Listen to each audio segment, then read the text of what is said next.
Hey, so it's kind of weird that I'm doing this so late at night. It's like past midnight. And I've been laying in bed and my mind's been spinning. And I'm feeling better than I was. It's going to be a process though. And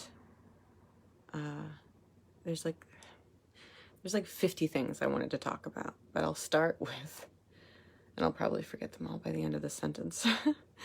But I'll start with the fact that I was laying in bed narrating in my head, like not even coming up with it, just like thinking about all the things that I wanted to say on my next Facebook Live, but being like, is that a pimple? Damn it. But being like, I was in my head, I was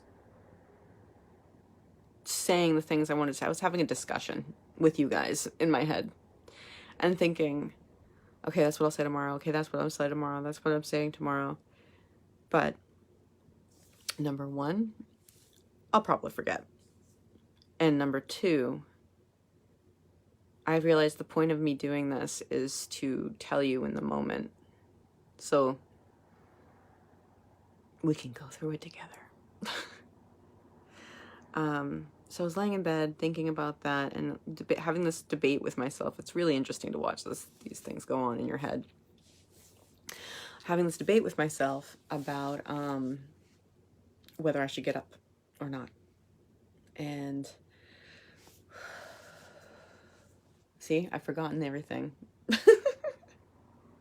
was lying in bed thinking, should I get up? And then having these thoughts about everything I wanted to say and coming up with new stuff. And what else? See, I should have done it earlier. Just give me a second. It was cool. It was an interesting thought.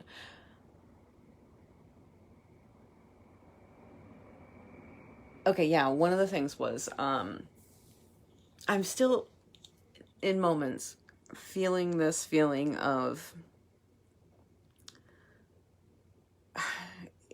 it's like a flash of not the desire to react the way I used to react, but it's like, it's not that it was a habit, but it's an automatic reaction.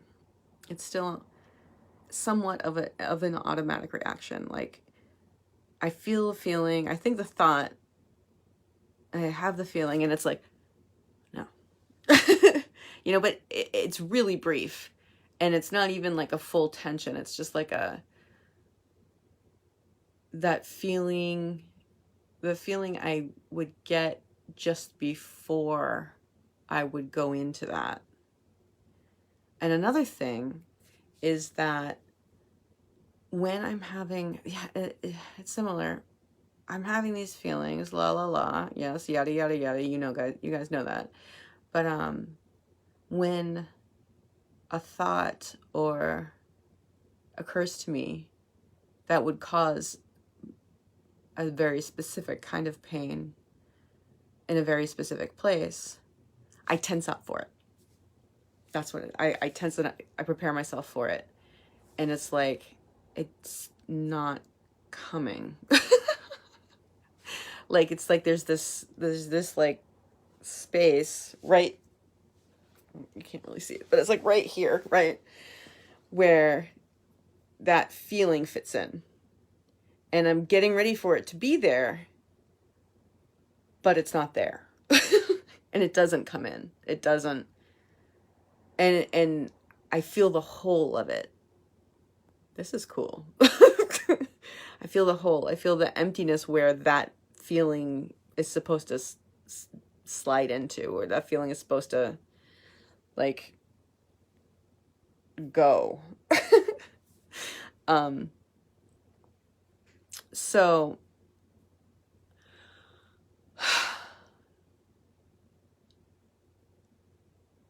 I lost it again. I got distracted.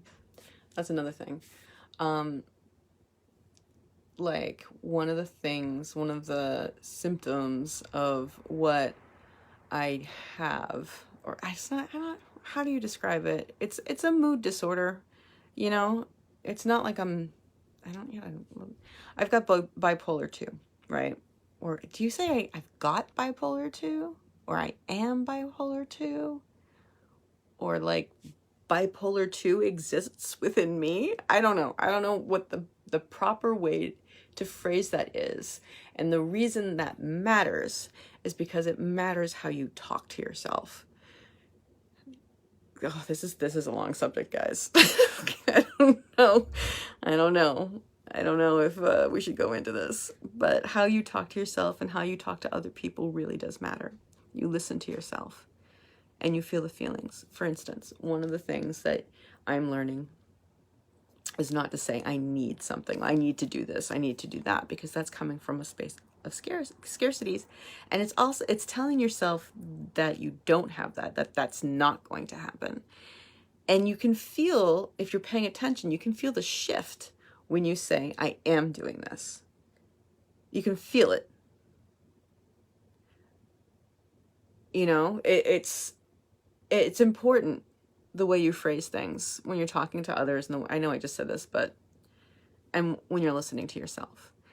And I don't know how deeply we want to go into this tonight because I'm kind of tired. The feeling. Okay.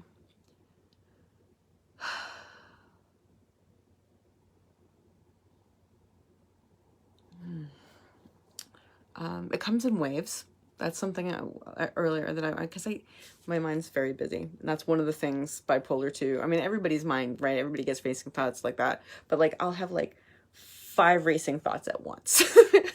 And I mean, obviously you can't really keep track of that, right? Like, but because you want to go back, and you end up just being like,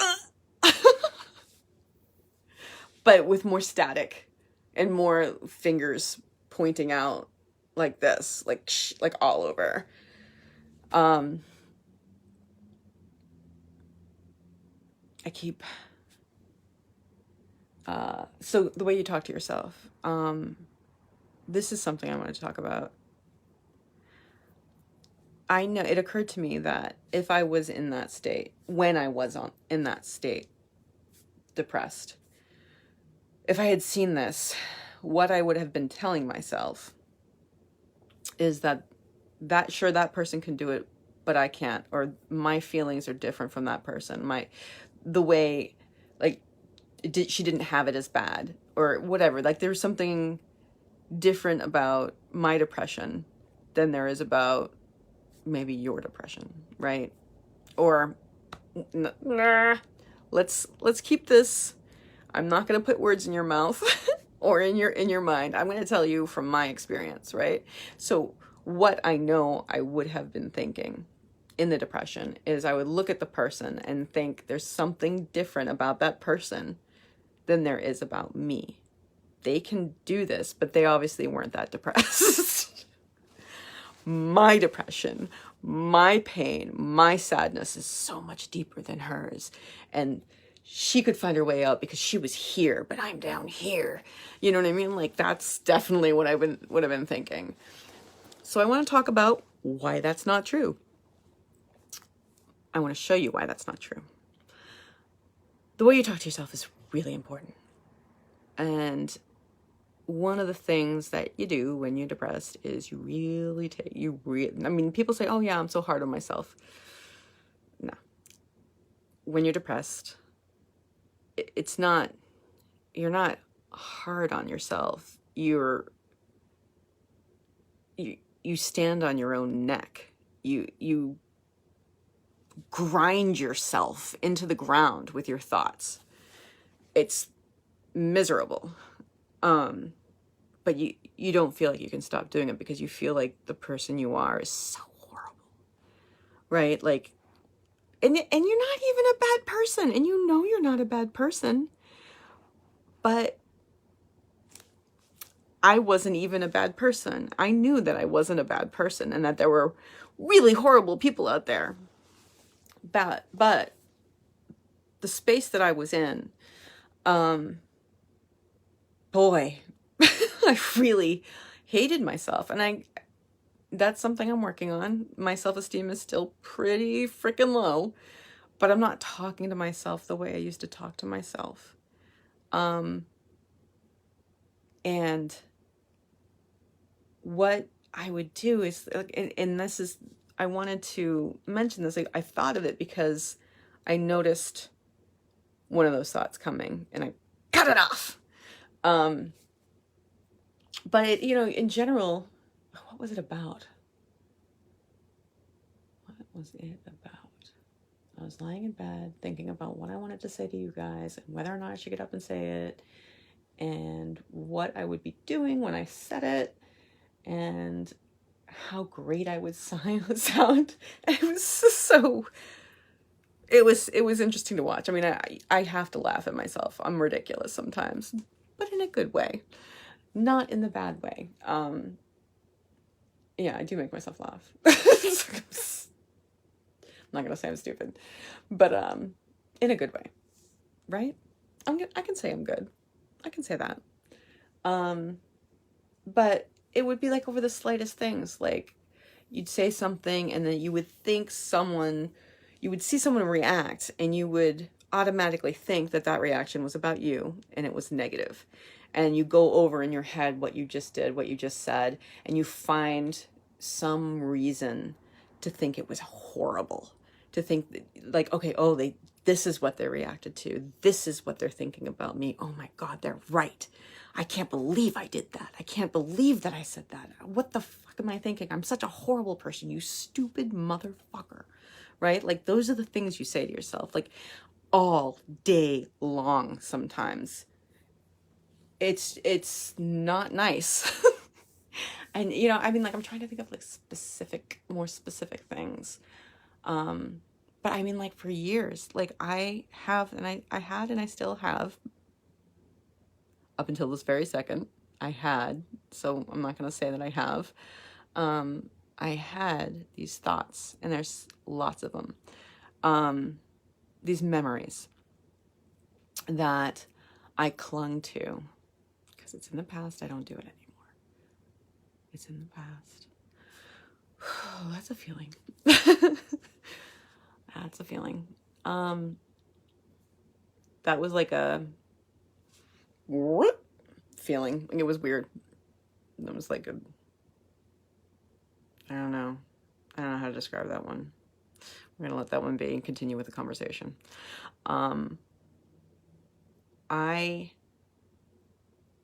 See, this is the thing. I lose it so easily. And that's why I'm going on a new medication to be able to focus. And a lot more, guys. You don't just go on it just because of one thing. And medication isn't the answer to everything, right? It just gets you to the point where you can actually work on things. Oh, God. What was I saying? The way you talk to yourself. The things you think about yourself.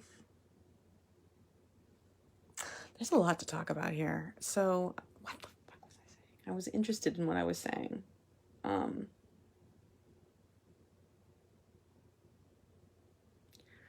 Whatever. So let's go with one of the other thoughts I'm having that are keeping me distracted from the thought that I just had. What was it? Now I'm going to get obsessed with it. Okay, there's a nervous energy in my body right now. You can't really see me. I should start having things where you can see more of me and see, because it is all over. It's not just here that things are happening. It's like I'm rubbing my knees. I'm feeling this feeling, and right now I'm feeling this weird feeling like in the back of like my spine. Now it's gone. Okay. What were the other thoughts, guys? This is going to be a really boring video now. The way you talk to yourself is really important. And one of the things that helped me, I'm just going to go to this one. Okay, this is another thought, and I was going to try and get here by going through a couple of other ones, but we'll just skip to the end. Cuz what was that one, right? Ooh. forgot that one. Explaining that I forgot other thoughts, and then I'm going to say this one now. Okay, let's stop doing this because this is not helpful or interesting. Let's focus.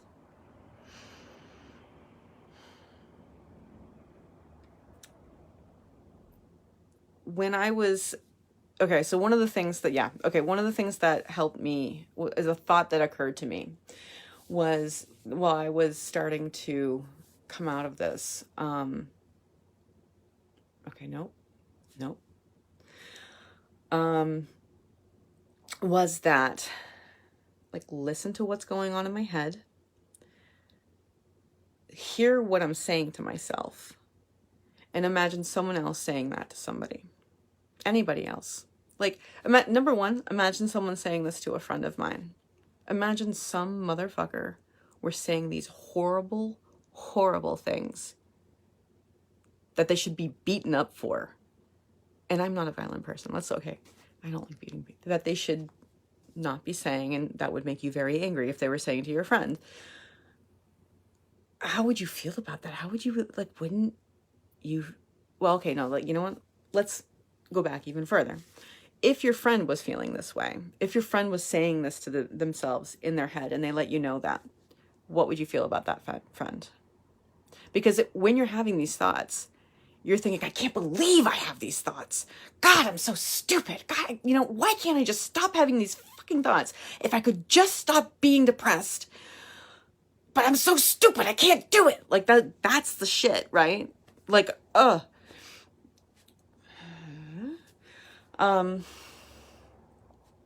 if your friend was saying that to herself or himself in his head, what would you say to her? What would you tell her? You'd say, stop. That's fucking horrible. Don't tell yourself that. That's awful. None of that is true. None of that is true. Like, what are you doing to yourself? You're an awesome person and I love you. What are you saying? Listen to what you're saying. It's horrible. And then I thought, what if someone else was saying this to your friend? What would you think of that person? What, I mean, and again, see, now here's the thing that you would do, that I would do, that I did do, was I'd have a thought like that. Like, what would you think of that person? And I'd be like, that person's an asshole. That person is the worst person. But you know who that person is? That person is me. I'm that asshole. I'm that motherfucker who keeps doing this to myself. Like, what is that? Come on. Listen to it. Does it make any sense? It doesn't. So, if someone were saying this to themselves or someone else were helping, let's go back to saying them. If your friend was saying this to themselves, we just covered that. What if your worst enemy, the person I'm not really big into hate. Hate's not a thing. I mean, I've felt it. I feel it sometimes. But in general, it's not a thing for me to hate other people. Hating myself, sure. Not anymore. Not anymore, guys. No. But refocus. I don't have to go with those 3 other thoughts. Refocus on my friend. Was I talking about my friend saying something to herself? Oh no, the enemy thing, right? The person who's given you the worst time in your life. The person you think of, like that person that you just thought of, right? That person where I'm like your worst enemy. Maybe they're not an enemy. Enemy is a strong word, but that person, and you know who that person in your life is, right? Imagine that person were having these thoughts, right? Imagine they were doing this to themselves. What would you think?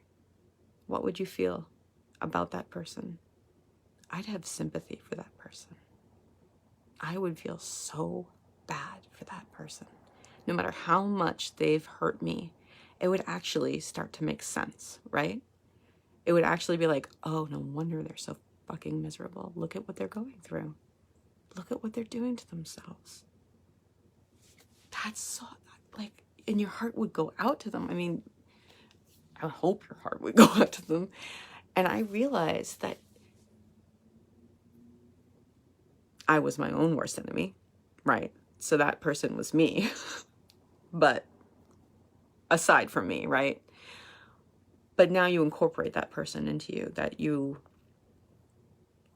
think, I wouldn't wish this on my, you literally wouldn't wish this on my worst enemy. And if that person were feeling it, I'd want to hug that person. I'd want to tell that person, like, stop. Like, you don't need to do this. Stop. I would feel so bad for that person. And thinking that, I began to be able to have sympathy for myself. And that was one of the early parts of me getting past the depression, was being able to be outside myself and think about it, not objectively. There was no thinking about it objectively, but think about it as though it were happening to someone else. There's a lot to cover. There's a lot that so the way I started to come, let's talk about that. That's something I'll talk about more later. The way I started coming out of this, and we all have to find our way. It's going to be different for everybody, but I'm going to tell you how I did it, and hopefully it'll be useful to you. There's a book called The Artist Way, and I'm an artist. I don't know. I am an artist. I'm an actress first, but that's an artist. And I'm just a creative person in general. I write, obviously. That's what I'm doing right now for my business. I direct, I act, I draw, I paint, I sculpt, I do photography, I do videography, I edit. I like making jewelry. The only thing I don't do is music, and I regret that big time. That's another story, though. We're not going to go down that road. The reason I was telling you that I'm creative is because I was doing The Artist Way. And this is a book that's, it's a workbook, and it's 12 weeks. So you read a chapter a week, and you read the essays, and then there's tasks for you to do. And then at the end of the week, you check in and ask you some questions for you to think about. One of the most important thing about this book that it tells you to do is what Julia Cameron, the author of the book, calls morning pages. And it's a journal. You get up first thing in the morning, you sit down, you take a pen and a journal or paper or whatever you have, and you start writing whatever's in your head. I can't believe I got up so fucking early. I'm tired, I can't believe so-and-so said this to me the other day. I can't, you know what I mean? Like, whatever, you bitch and moan, all that bitching and moaning you do, get it out, put it on paper, get it out of your system. What I started to do with that, because I felt like, you know what, it's getting it out, but it's not a solution to the problem, because it's just here again tomorrow. So I've always been interested in Buddhism, and there's a Buddhist monk named Thich Nhat Hanh that I've read his books in the past 20 years, several times, but not all of them, and we're not saying should anymore. I'm not living a life of regret anymore. I do wish I had read the books more and taken them more seriously, or tried to understand them better, gone further with it, because I think I know it would have made me a happier person. But for whatever reason, and there was, I'm sure, a reason, I didn't. I read the books, I thought they were great, I tried to institute some things in my life, but it was never a regular practice. It came and went. And one of the books that, almost a seminal book, I guess. I don't know. I think if I were to suggest a book on Buddhism, this is the book about Buddhism that explains the practices and the concepts, by Thich Nhat Hanh. That's called Understanding the Heart of the Buddha. And honestly, I've never gotten more than half. I've had this book. This is funny. I've had this book for over 20 years and I've never gotten more than halfway through it.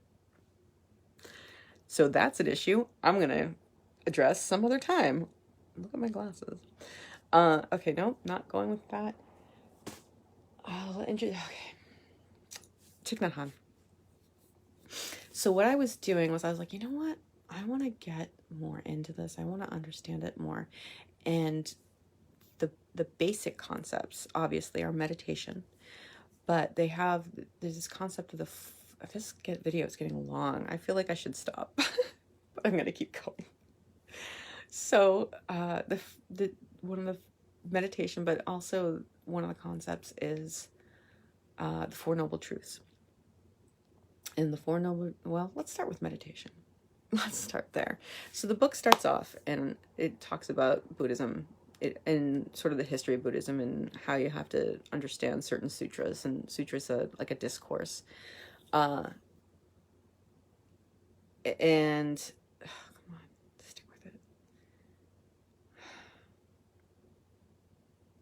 Then it went to meditation.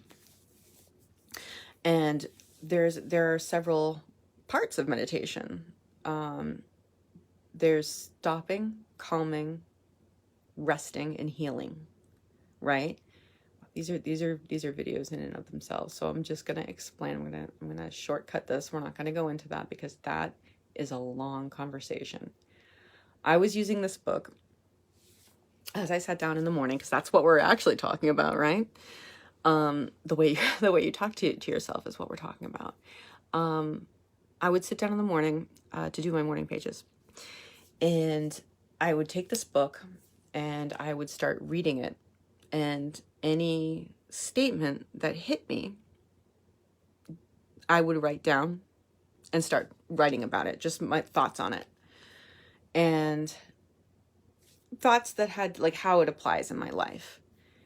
And I started getting these crazy revelations, like, oh my God, the things that I figured out, because when you're writing, or when I'm writing, I have to stick with a thought. I have to continue, you know what I mean? Like I start the thought and and you keep going with it. You know what I mean? Like, which is not something I do very often in my head, because there's always something else. God, I realized, nope. So I was writing down, what was I talking about? Guys, what the hell is wrong? Nope. We're not saying that. Okay. So I would write down these crazy revelations that I would just have about, like, the first, as an example, we're not going to go too deep into it. The first thing about meditation is stopping. You realize, and this pertains to the stuff that Michael Singer talks about, because everything he talks about is meditation of some sort, and that's just a universal truth of the universe, of the planet, the universe, the entire universe, or at least the universe inside of us, if that's some sort of weird esoteric thing that I don't even know what it means, but I wanted to sound deep.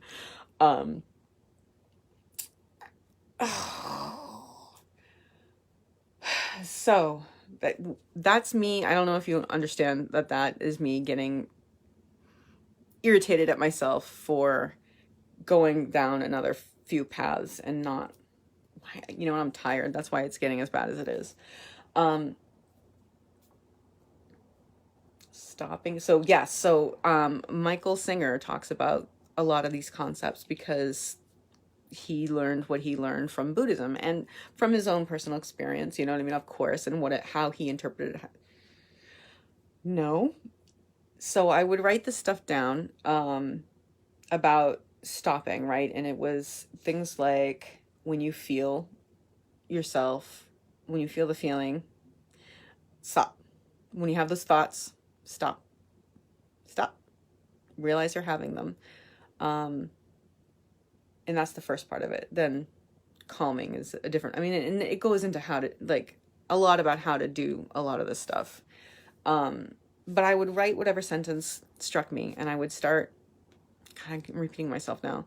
I would start revealing things about myself. And I have journals and journals and journals of these thoughts that I think at some point in the future I'll probably go through and talk to you about.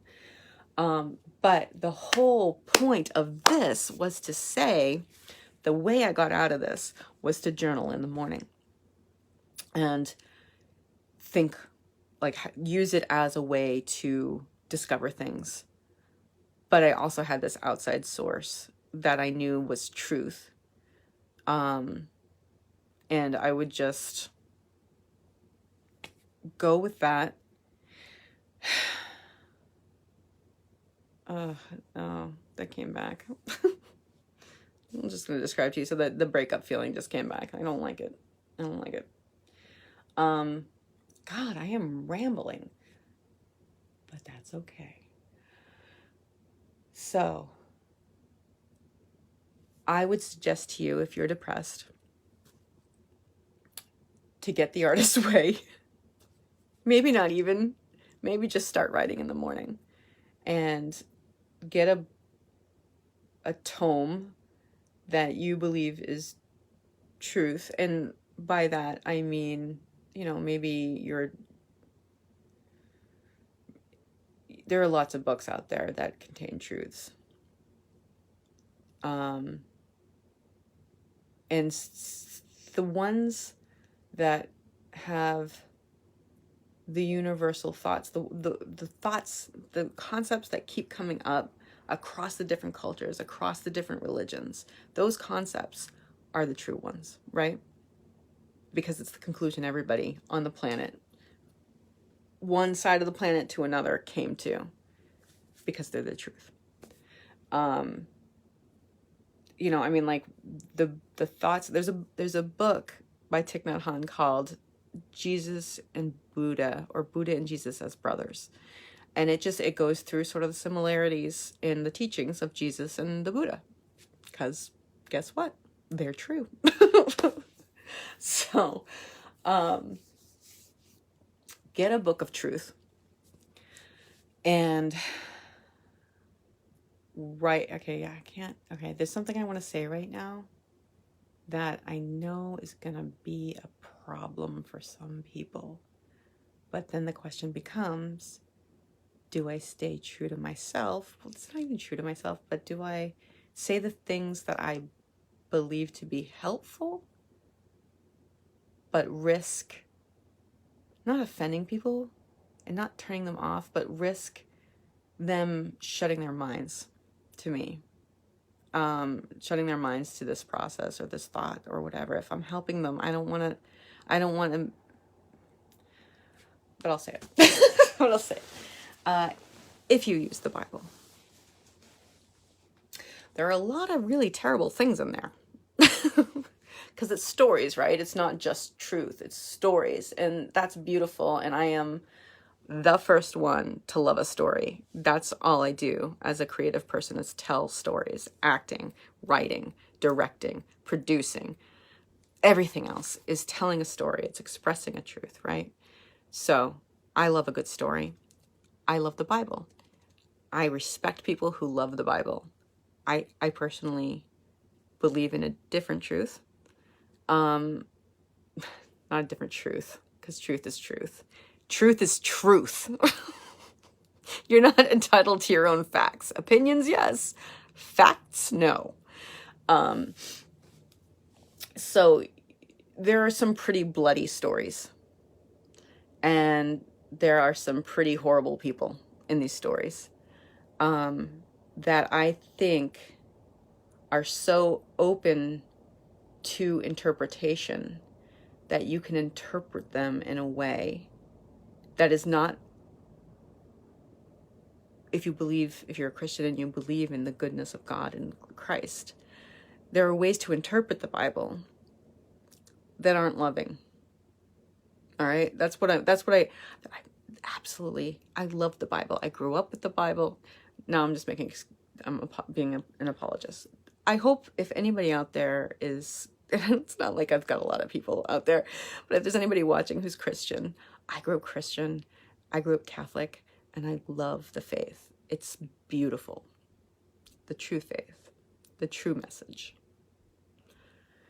But it gets distorted. And I don't want you to take the Bible and distort the truth. So my suggestion is to take a book that doesn't tell bloody stories and doesn't talk about angry gods. And have rules in it that are really archaic. Like you can beat your wife with a stick, but no thicker than your thumb. Stuff like that. That's not what I want you to have in your head. So I would suggest finding a book that you realize is true, of truths that don't have stories attached.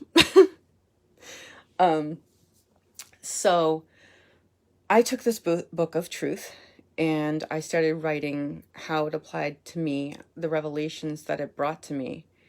And that's what maybe it'll work for you, maybe it won't, but it's what worked for me. And the things you realize about yourself and about life are really fascinating. And I do want to go into them, but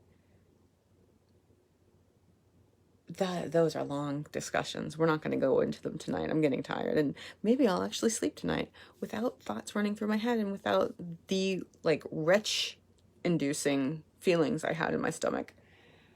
Although, now that I'm feeling about them and remembering why they're there, not a fun feeling. But I'll sit with it.